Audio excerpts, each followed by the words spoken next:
Hello and welcome to the latest in our Negotiating Government podcasts. This is David Gauke, Chair of negotiation consultancy specialising in public sector, private sector negotiations. And I'm delighted to be joined once again by John Hall, former senior Treasury official who in his day worked on tax policy amongst many other things. And we're going to have a conversation about budgets. John, very good to be with you again. Nice to be back, David.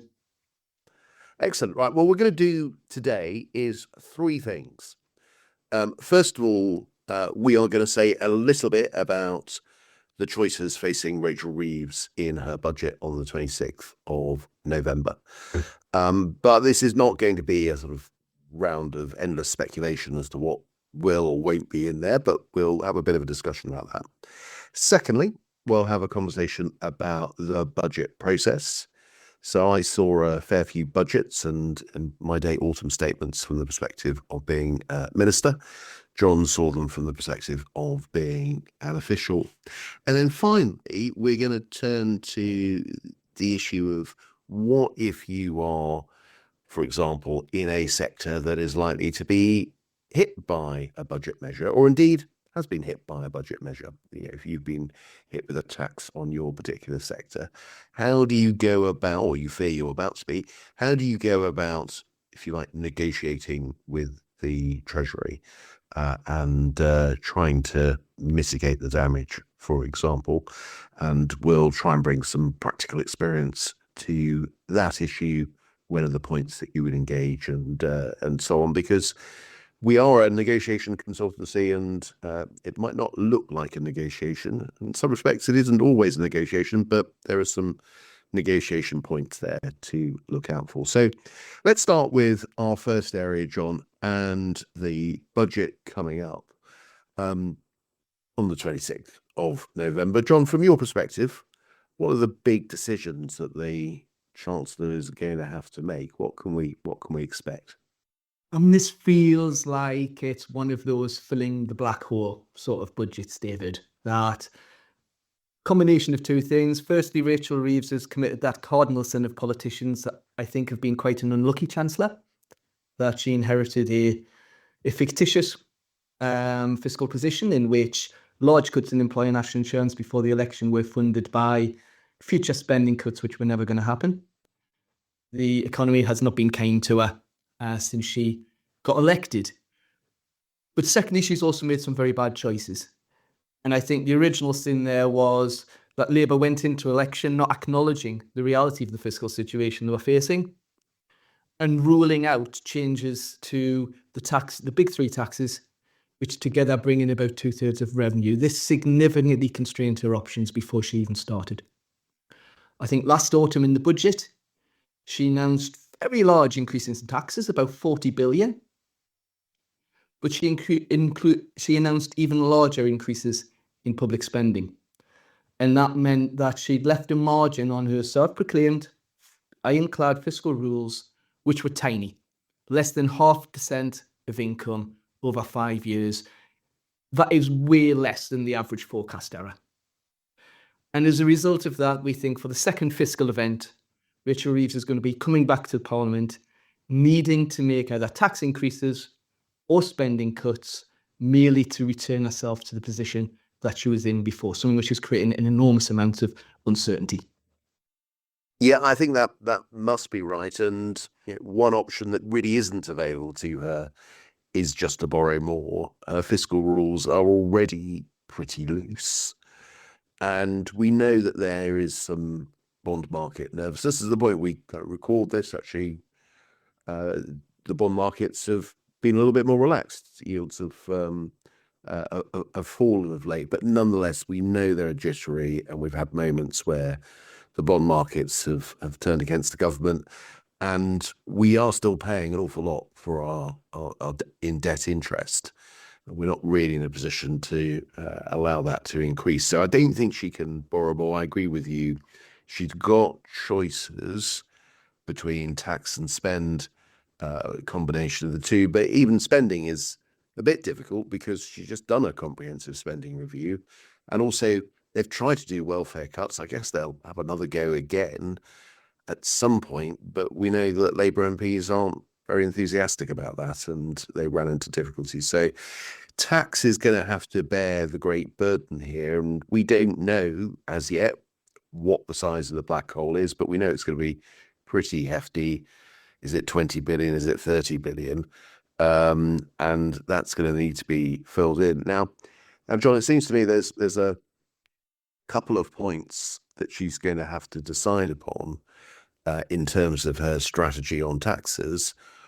One is, do you just fill in the black hole, or do you try and create a bit of headroom? If you forgive the mixed metaphor here, you black holes and headrooms, they don't really go together. But is she going to try and give herself a little bit more of a margin, to use your word, so that she's not potentially in the same position again when it comes to the next fiscal event? So do you actually raise even more than the 20 or 30 billion? And then there's the big second question that she's going to have to answer. Do you go about this with using a big tax and raise a lot of money, not all of the money, but a lot of the money from one big tax increase? Or do you try to get to the number that you're aiming at with 2 or 3 billion from this tax and that tax and another? What's your sense in terms of the options available to her?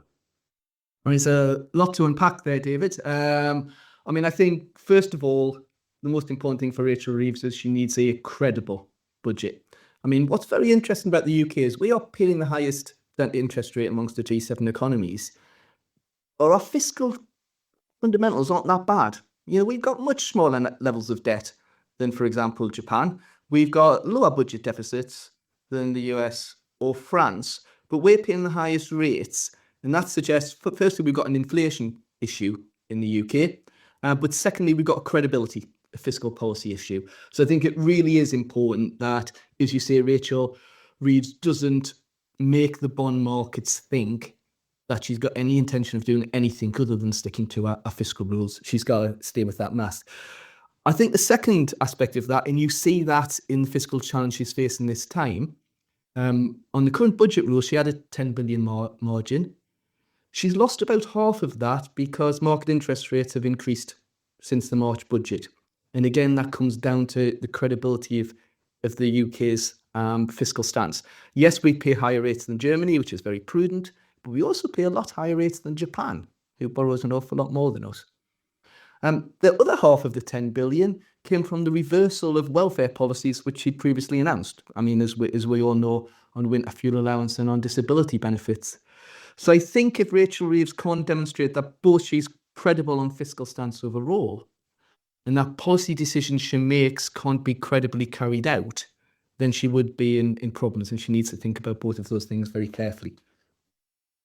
When it comes down to how she fills it, there's an economic part of that, but there's also a political part. And I think one of the risks in a Chancellor who's trying to bring together, often as we're going to talk about this later, but a Treasury will go into a budget with 100 potential measures knocking around and being discussed, is it's very easy to do the spreadsheet answer, the thing that makes the numbers add up, and slightly lose sight of, well, tax is very important. We raise 1.3 billion each year to pay for public spending. It also has an enormous impact on the economy. What we tax and how we tax it is absolutely crucially important to economic growth. And that comes down to this decision that Rachel Reeves might be tempted, as a lot of previous chancellors have been, to not touch the headline rates of the big three taxes: income tax, national insurance, and VAT. Now, that leaves you two options. You can either do stealth increases in those taxes, or you can fish in lots of smaller pools. On the first one, a succession of chancellors now, Sunak, Hunt, and Reeves, to name three, have massively increased the burden of income tax by freezing personal allowances. By the end of the decade, that's going to bring in about 50 billion more than it would have done if those had been increased in line with inflation. That's 5 pence on the basic rate. So that's a whole bunch of people who are going to pay an income tax who wouldn't have otherwise, and a whole bunch of people who are paying income tax on a larger share of their income. I suspect Rachel Reeves will be tempted to freeze that for another year. It brings in lots of revenue and people don't notice it at the time. She may also be tempted to fish in lots of small pools. I mean, I think insurance premium tax has been increased 4 times in the last 15 years. It's very easy and probably quite sensible to go after tax compliance, particularly around small companies, corporation tax, where there's big issues at the moment. But the problem with lots of those taxes are that they tend to be highly concentrated for certain sectors or certain individuals. And as we've seen perhaps in 2012 when it came to the taxation of pasties and sausage rolls, or last year when it came to the taxation of farming inheritance, neither of these are bringing in large amounts of money, but they cause a big amount of political sums. I think the real political issue, which I'm not much less qualified than you to opine on, is whether you do one big hit on a broad-based tax, which brings in all the revenue, or whether you target lots of individual sectors and things which you might get away with, but might create an awful lot of economic distortions and damage growth. What was your take on that one, B? Yeah, it's an interesting one. I'm obviously delighted that you've raised the issue of the pasty tax from 2012, having been rather heavily involved in that process. And it was really striking that a couple of years beforehand, we had increased the rate of VAT and raised something like £14 billion. And hardly anyone seemed to particularly notice. There's a lot of pitch rolling for that, I think, in the sense that people understood that an incoming government was going to have to do stuff. But really, it didn't make, it wasn't much of a problem. I took it through the House of Commons. There wasn't a rebellion. It was all fine. And yet a tidying up of a genuine anomaly in the VAT system that raised the pittance, really, it was something like £100 million, ended up as being the biggest political story of the year. It was really quite something. And there is a lesson there, I think. And I think it's a lesson that a lot of Treasury officials, I suspect, will be saying to Rachel Reeves. It was certainly a lesson that we learned in my time in the Treasury, is just, be careful about, if you want to raise money, use the big taxes. But of course, the problem here, and we've already alluded to this, is there was a manifesto pledge not to increase those rates. And you can imagine, the split screen, of Keir Starmer, Rachel Reeves saying, no, we're not going to raise the rates of, say, income tax. I think that's the obvious one. And then her announcing an increase in income tax, and that will be played back again and again and again. So it's politically really difficult, and a real risk for Rachel Reeves in particular. I think there's also an interesting point here about how we have that choice between, do you just get what you need now, or do you give yourself a bit of margin? And I can see, if I was Keir Starmer, I would be inclined to get all the pain out the way and give yourself a bit extra margin. But if I was Rachel Reeves, I'd worry that could be career ending. That there's a big difference between raising 20 billion and 40 billion, say, as to her own prospects. And I think that's an interesting one to watch in terms of the tension there. I think, David, on that one, it's very interesting that when we look at even forecasts of 3 years ahead, I think I'm right in saying over the last 35 years, there are only 3 chancellors who've actually been around 3 years after their first fiscal event to deal with the comeuppance of that. Ken Clarke, Gordon Brown, George Osborne. Nobody else has that been a binding constraint on. So it's a very interesting issue that you raised. I mean, the second thing which struck me about that, and it's been used twice, even though on one occasion it wasn't implemented, where governments have made manifesto commitments on the big rates of tax, but then broken them without a huge amount of public reaction, is when they've linked those to spending on something that the public cared about. So Gordon Brown's 2002 budget was described by focus groups, I think, as the most popular tax rise in history. Again, when Rishi Sunak introduced a similar health and social care levy, there wasn't the sort of political antibodies that you see on actually quite small measures. Now, whether that trick can be done again is an open question. If I was the Chancellor, I might be minded to think about security levies or something like that as something that I could genuinely say is a response to news which was not available at the time that the election was made. Yeah, I think there's a lot to be said on the political argument there, but where's the pitch rolling been? Where have we heard that argument? They haven't got a narrative. So we're recording this just over a month or so before the budget. There's no sign of that narrative. No one's making that argument. So I think they've got some difficulty there. Let's face it, all the choices available to Rachel Reeves are difficult. I'd be inclined, I think, to try to do the big broad-based tax. And I think your point about hypothecation, as it's sometimes called by economists and others, might be the way to address it, but they haven't really rolled the pitch on that. So that's a sort of big strategic choices here. But for that political reason, you could see that it's going to be picking off some of those specific sectors, specific groups of people. It means that the Treasury is fighting on lots of different ground, lots of areas where they're going to be dealing with this. And we'll talk about if you are a sector that, for example, is going to be adversely affected about that, what you might be able to do about it. But before we do so, we just say a little bit in terms of the budget process. So we're a few weeks away yet from the budget, but the Chancellor will have been, and officials will have been thinking about the budget for some months. John, do you want to talk us through from the official sort of perspective, how officials would be working on a budget in the run-up? Okay, thanks, David. There's two big institutions which matter here. It's Treasury and the Independent Office of Budget Responsibility. And they do two very different things.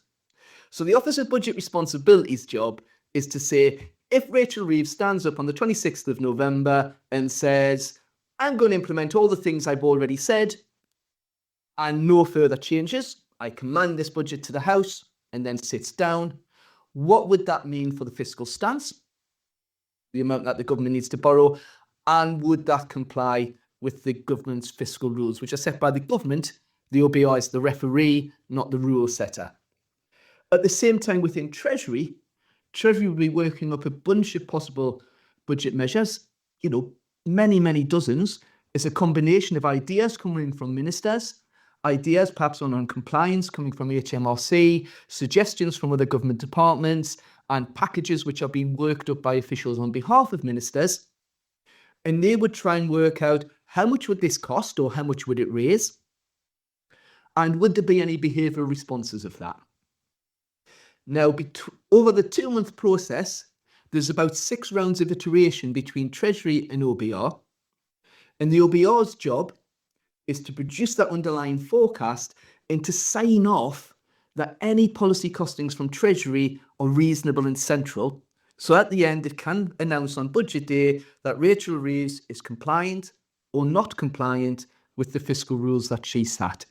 It's the Chancellor's job to work out what balance of measures she wants to put in place in order to deliver that overall fiscal aggregate. Yeah, and I think what's interesting about the process, and I think can sometimes not necessarily be appreciated from the outside, is that there is an awful lot of work going on that is producing, if you like, candidate measures, by which I mean a proposal that is put forward, and in the end, the Chancellor will pick from that menu, and not everything that is being worked up, even a relatively late stage, and you say you've got the OBR in that process, so you can't leave it to the very last night, but there'll be measures that are worked up for a very long time that aren't necessarily pursued. So go back to, say, 2016, the March budget there, we spent, and I say we, officials, ministers, the Chancellor personally, spent an extraordinary amount of time looking at reforming pensions tax relief. All on the quiet, by the way. This wasn't in the public domain. This wasn't something that was expected. And in the end, we decided not to proceed with quite a big radical reform. And that can happen. I can also think of times where we perhaps had 2 revenue-raising measures that we were looking to introduce, by the time we got to the final forecast, we only needed one of them.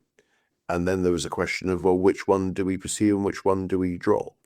So these measures, I should also mention that very often time spent on a measure and the complexity of a measure doesn't necessarily relate to the revenue that is raised, how significant it is. So I go back to the 2010 budget, hardly any time was spent on the VAT increase. It was a very, very straightforward measure because we were just increasing rates. Whereas there's some quite minor technical measure that is complicated, you can spend a lot of time on. So that's a lot of the work that goes into a budget you don't ever necessarily see because not every measure is brought forward. I think that's right. I think also as an official, it's actually quite difficult to, I mean, in my day, rather than budget measures, we used to call them starters because the person who had tax policy was into horse racing. And I suspect that's where the name came from. But I remember one budget where we publicly announced we were considering this, looking at two potential new taxes, one on the pesticides, the use of pesticides, and one on the quarrying industry. And throughout that period, I was pretty confident that we would probably do something on pesticides and we were never going to do anything on the quarrying industry.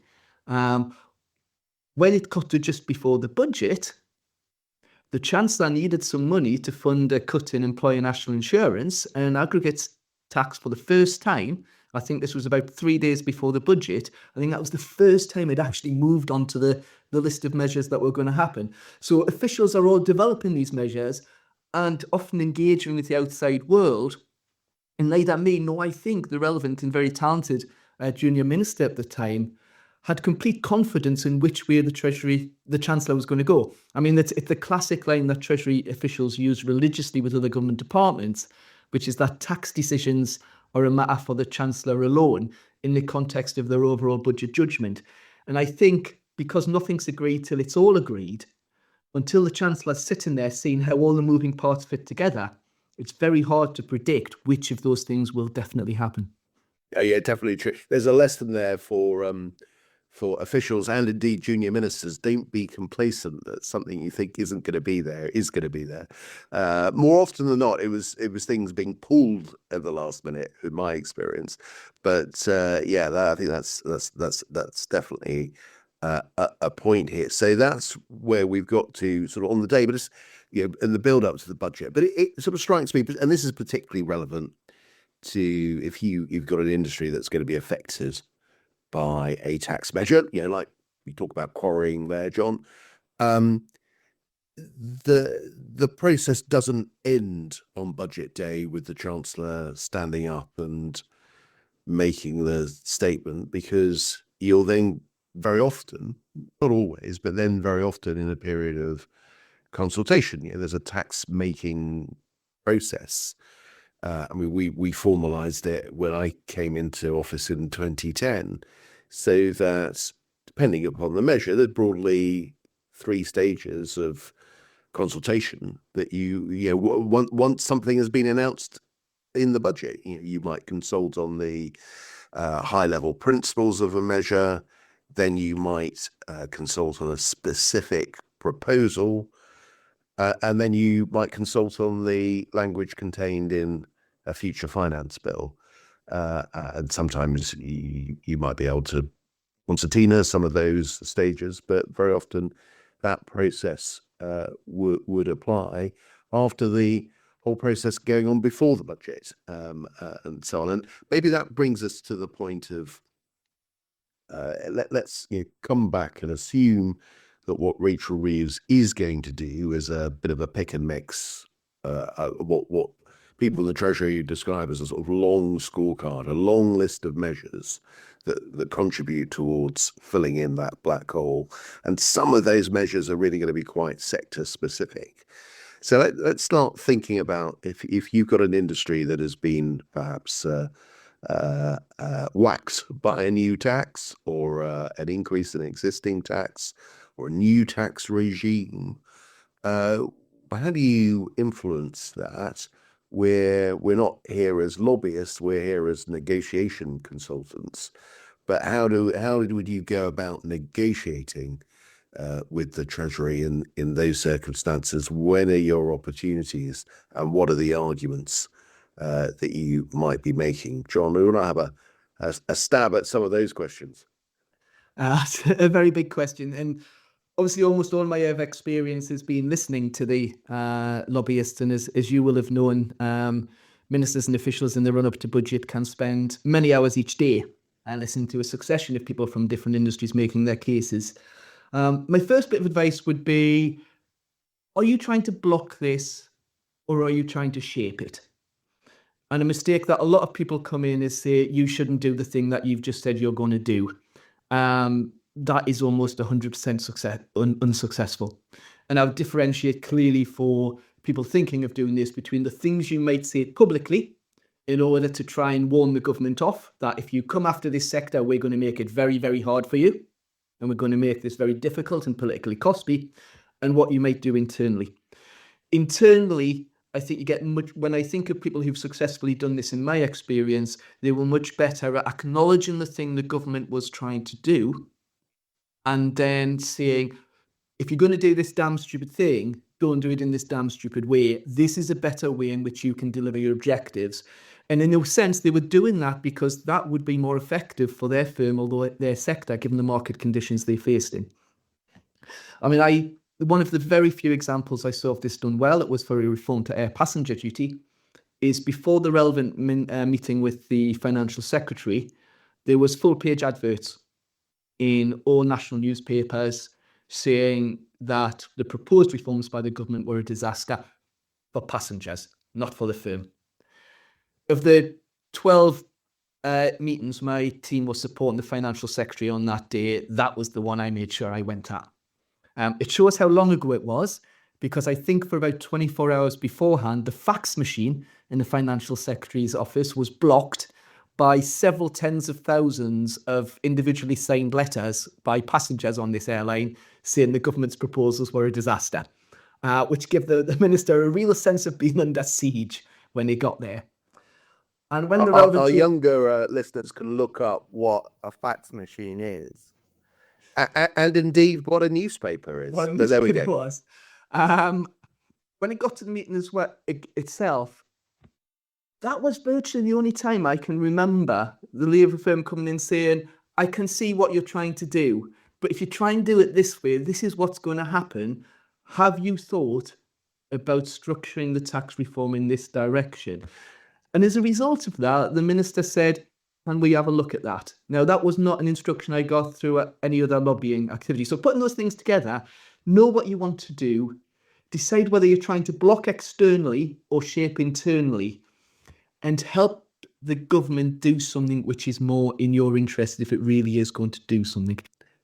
Yeah, look, I think that's right. I mean, of course, businesses don't like paying more in tax, and if their sector is particularly hit, they will push back. There are, of course, times where you can run a political campaign, and yeah, that's not for us to advise upon. But I do remember Greg's back in 2012 will turn to the sort of pasty tax, but they also did do it quite sort of skillfully in terms of quite positive engagement, and very often it does end up as a bit of a negotiation, the sort of final stages, that if you are forcing the government into a different direction, there is a certain amount of choreography that you need to go through, and governments are more likely to perhaps make a concession if they think that concession will be welcomed and land quite well. And so there's a certain amount of that.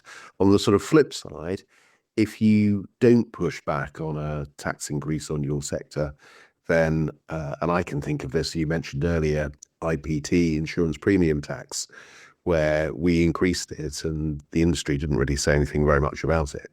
And the conclusion that the Chancellor reached was, well, there's probably scope to do this again, which indeed he did. And then they did push back, and we left it alone for a while.